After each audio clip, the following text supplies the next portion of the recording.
All right, ready to dive deep. Today, it's all about ketogenic diet.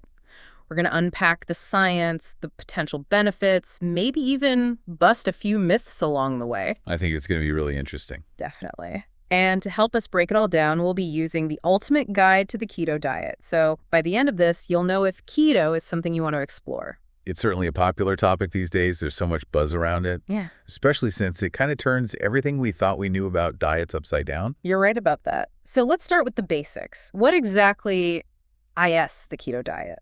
Well, at its core, the ketogenic diet is all about drastically reducing carbs Okay, and then significantly upping your fat intake with, of course, a moderate amount of protein in there. gotcha. And basically what this does is it forces your body to switch Okay. from burning carbs for fuel to primarily burning fat.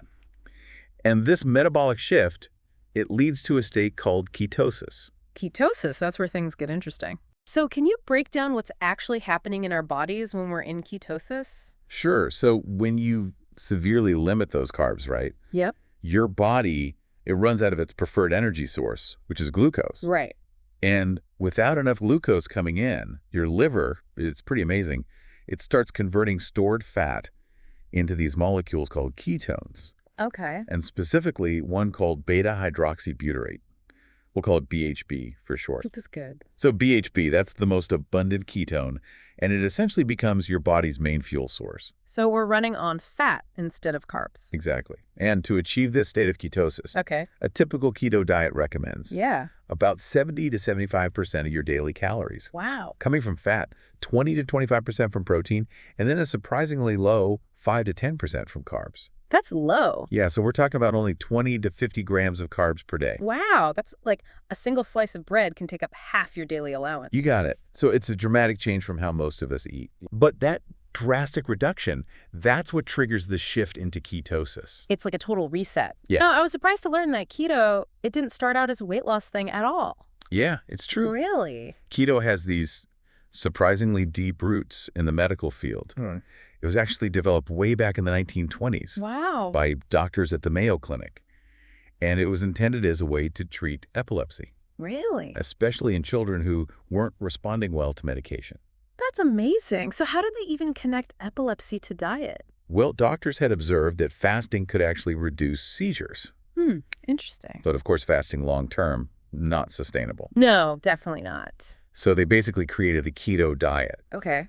to mimic the effects of fasting while still allowing patients to eat. That's fascinating. So something developed for such a specific medical condition Yeah. has now become this global phenomenon, Right. impacting everything from weight loss to athletic performance. It's amazing. It really is. It speaks volumes to the power of dietary intervention. It really does. So speaking of impacts, let's talk about those potential benefits of keto Sure.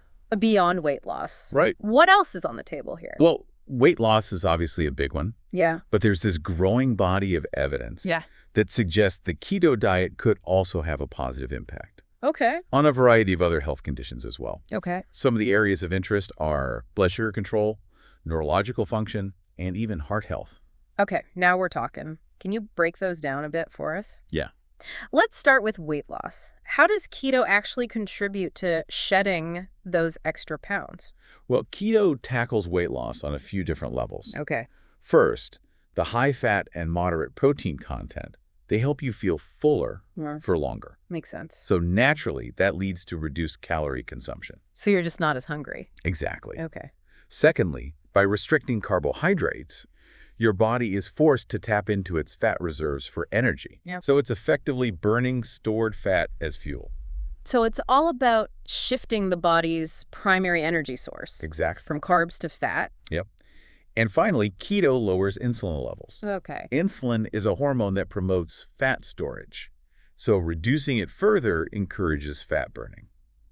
So it's like a triple threat against unwanted weight. Ugh, you could say that. Now, what about blood sugar control? I've heard keto is a potential game changer for those with type 2 diabetes. Yeah, you're right. The keto diet has shown real promise for people with type 2 diabetes or insulin resistance. Okay. And by minimizing carb intake, keto helps stabilize blood sugar levels. Okay. And it improves insulin sensitivity. So that makes the body more efficient at using insulin. Gotcha. And this could even lead to reduced dependence on medication for some people. Wow, that's incredible, giving individuals more control over their own health. Yeah. Now let's move on to the brain. Okay. This is where things get really interesting for me. What does the research say about keto's impact on neurological conditions? Well, that's the idea. Yeah. And as for migraines, some people on the keto diet report a reduction in both the frequency and severity of their migraines. That's incredible. Again, more research is needed, Sure. but it's definitely a promising area. It's really amazing to think that a dietary shift could have such a profound impact on brain health. Yeah. But let's not forget about heart health. I know many people associate high-fat diets with negative heart outcomes. So what does the science actually say about keto and heart health? That's a common concern. Yeah, And it's important to address it head on. definitely. So the idea of a high-fat diet being good for heart health, it might seem counterintuitive. Right. But surprisingly, studies have shown that the keto diet can actually improve certain markers of heart health. Okay, how so? Well, for starters, keto can significantly reduce triglyceride levels. Okay. Triglycerides, they're a type of fat found in your blood. Right. And when levels are elevated, they're linked to heart disease. Okay. Keto also helps increase HDL cholesterol, the good cholesterol, Okay, good cholesterol. which helps clear out bad cholesterol from your arteries. So while keto is high in fat, it's not necessarily contributing to the bad kind of cholesterol. Right, exactly. And remember, the benefits we talked about with blood sugar and insulin levels. Yeah. Keeping those in check is crucial for heart health as well. It seems like keto's challenging some of those traditional views about fat. Yeah. But before we get carried away with all the potential benefits, let's step back and look at the bigger picture. What does the research say overall about the effectiveness of the keto diet? It's crucial to approach any health claims, right? Yeah. With a critical eye and look at the scientific evidence. Yeah. So, while numerous studies confirm that keto is effective for short-term weight loss and improvements in metabolic health, Okay. we still need more long-term studies. So we need more research to really understand the long-term effects. Exactly. There was a 2013 meta-analysis from the British Journal of Nutrition that found that the ketogenic diet led to greater weight loss compared to low-fat diets. Interesting. But then a 2020 review published in Nutrients Yeah. highlighted that there's still a lot we don't know about keto's long-term effects and safety. Okay.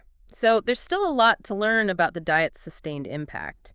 What about all those other potential benefits we touched on, like its role in fighting cancer, managing PCOS, and mental health?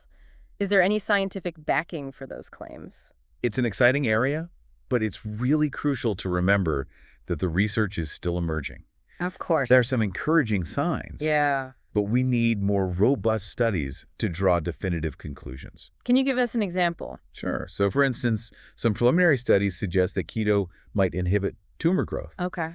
by essentially starving cancer cells of glucose. Okay. Because cancer cells, they rely heavily on glucose for fuel. Right. So cutting off their supply through a ketogenic diet could potentially slow their growth. That's a really interesting concept. Basically changing the fuel source to target those cells. Exactly. It's a very promising area of research, Yeah. but it's still too early to make any definitive statements about keto being a cure for cancer. Of course, we don't want to overhype anything. Hmm. What about PCOS? How does keto fit into that picture? Well, PCOS, or polycystic ovary syndrome, often involves insulin resistance and weight management issues. Okay. So keto can be particularly helpful here Okay. because it addresses both of these concerns directly. Okay. By improving insulin sensitivity and promoting weight loss, keto can alleviate some of the symptoms associated with PCOS. So it's targeting those underlying metabolic issues. Right. And lastly, regarding mental health. Okay. Although more research is needed, there's growing interest in the potential link between keto and conditions like depression and bipolar disorder. Okay. Some researchers believe that ketones might have a stabilizing effect on brain chemistry Okay. and energy production, leading to improvements in mood and cognitive function. So while the science on the long-term effects of keto is still evolving, Yeah, there's enough evidence to suggest that it offers some unique benefits definitely. and could be a powerful tool for achieving certain health goals. But I imagine it's not a one-size-fits-all solution. Absolutely not. The million-dollar question is keto right for you? And the answer is, it depends. It depends. Okay. It depends on your individual goals, lifestyle, and health needs. Okay. So let's get specific. Who might benefit most from trying the keto diet? Okay, so based on what we've discussed, Yeah. a few groups of people might find keto particularly beneficial. Okay. Firstly, individuals with type 2 diabetes looking to manage their blood sugar levels. Okay. They often see positive results with keto. Oh. Secondly, people with insulin resistance or PCOS wanting to improve metabolic function. Okay. They may also benefit from keto's impact on insulin sensitivity and weight management. So if you're dealing with blood sugar or metabolic challenges, keto might be worth looking into. Absolutely. And lastly, some athletes, particularly those in endurance sports, have found that keto helps enhance fat oxidation during prolonged activity. Really? Essentially, it's like training their bodies to become more efficient at using fat for fuel, Interesting. which can be a real game changer for endurance. So if you're looking for an edge in endurance athletics, keto could potentially provide that. Possibly. Are there any groups of people who should avoid keto altogether? Definitely. Keto isn't suitable for everyone. Yeah. For instance, pregnant or breastfeeding women. Okay. They should avoid keto as it may not provide all the necessary nutrients for them and their babies. People with liver or kidney disease should also avoid it Okay. because the high fat and protein intake can put additional stress on these organs. And lastly, anyone with a history of eating disorders should proceed with caution, Yeah. as the restrictive nature of keto could trigger unhealthy behaviors. It's a powerful reminder that any dietary change should be made in consultation with your doctor or a registered dietitian. They can help you assess your individual needs and determine if keto is a safe and appropriate choice for you. But let's be real, no diet is perfect. Right. Even with all these potential benefits, there are bound to be some downsides, right? Of course. What are some of the risks and side effects associated with the keto diet? You're absolutely right. It's crucial to go into this with a realistic understanding of potential challenges. Yeah. One common side effect, particularly in the early stages, is the dreaded keto flu. Keto flu? That doesn't sound pleasant. What does that actually involve? So think of it as your body's way of protesting the sudden shift in fuel sources. Okay. Common symptoms include fatigue, headaches, nausea, and irritability. It's not an actual flu, but it can feel pretty miserable. If it's like your body's throwing a tantrum. Exactly. But the good news is it's usually temporary Okay. and tends to subside within a few days as your body adapts to burning fat for fuel. So it's like a short-term initiation process. More or less. However, there are a few other potential side effects to be aware of. Okay. One is the risk of nutrient deficiencies. Because keto restricts certain food groups, it can lead to deficiencies in essential nutrients, Okay. like fiber, vitamin C and K, and minerals like magnesium and potassium. Okay. So it's really important to plan your meals carefully and consider supplementing if necessary. That makes sense. You can't just cut out entire food groups without thinking about what might be missing. Yeah. What about cholesterol? I know that's a big concern for a lot of people. You're right. Cholesterol is a valid concern. Especially those already at risk for heart disease. Right. While many people see an improvement in their cholesterol profiles on keto, some individuals may experience a rise in LDL cholesterol, the bad cholesterol. The bad cholesterol. So it's essential to monitor your cholesterol levels closely while on keto Gotcha. and discuss any concerns with your doctor. So regular checkups and open communication with your healthcare provider are key. Are there any other potential downsides we should be aware of? One more common complaint is digestive issues, Okay. particularly constipation. Okay. And this is often due to the reduced fiber intake on keto. Right. Less fiber. Fortunately, incorporating low-carb, high-fiber vegetables into your diet Okay. can help alleviate this issue. So it sounds like a lot of these side effects can be managed with some thoughtful planning and by paying attention to your body's signals. Right. But let's face it, there's a lot of noise out there about the keto diet. Everyone seems to have an opinion, Yeah. and not all of it is based on facts. What are some of the most common myths you've come across regarding keto? Oh, there's so many. The keto diet, it's like a magnet for misconceptions. Yeah. One of the most persistent myths is that keto is all about loading up on bacon and butter, Really? basically piling your plate high with fatty meats and processed foods. So it's not a free pass to indulge in every high-fat food imaginable. Definitely not. Okay. While keto emphasizes fats, it's crucial to focus on healthy fats, Okay. like those found in avocados, nuts, olive oil, and fatty fish. Just like with any other diet, quality matters. So it's about making healthy choices within the framework of the diet. What's another common myth you hear? Another pervasive myth is that you'll inevitably lose muscle mass on keto. Okay. And this comes from the misconception that carbs are essential for muscle growth. Yeah. However, with adequate protein intake and consistent strength training, Okay. you can absolutely preserve and even build muscle mass on keto. Okay. That's reassuring for those worried about losing their hard-earned muscle. What about the myth that keto is inherently dangerous for your heart? We touched on cholesterol earlier, but are there any other concerns regarding keto and heart health? It's understandable that people worry about the high-fat content of keto, Right. given the traditional emphasis on low-fat diets for heart health. However, as we discussed earlier, studies have shown that keto can actually improve heart health markers when done correctly.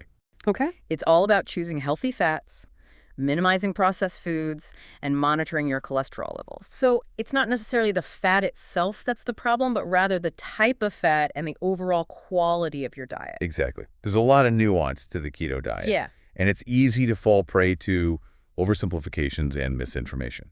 Well said. I think we've covered a lot of ground today. We have. From the basics of what keto is Yeah. to its potential benefits and risks. Right. And debunking some common myths. Definitely. It's clear that the ketogenic diet is a powerful tool, but it's not a magic bullet. Right. It requires careful consideration, planning, and ongoing monitoring to ensure it's the right fit for you and your health goals. I completely agree. The more you understand about the keto diet, the better equipped you'll be to make decisions that align with your individual needs and preferences.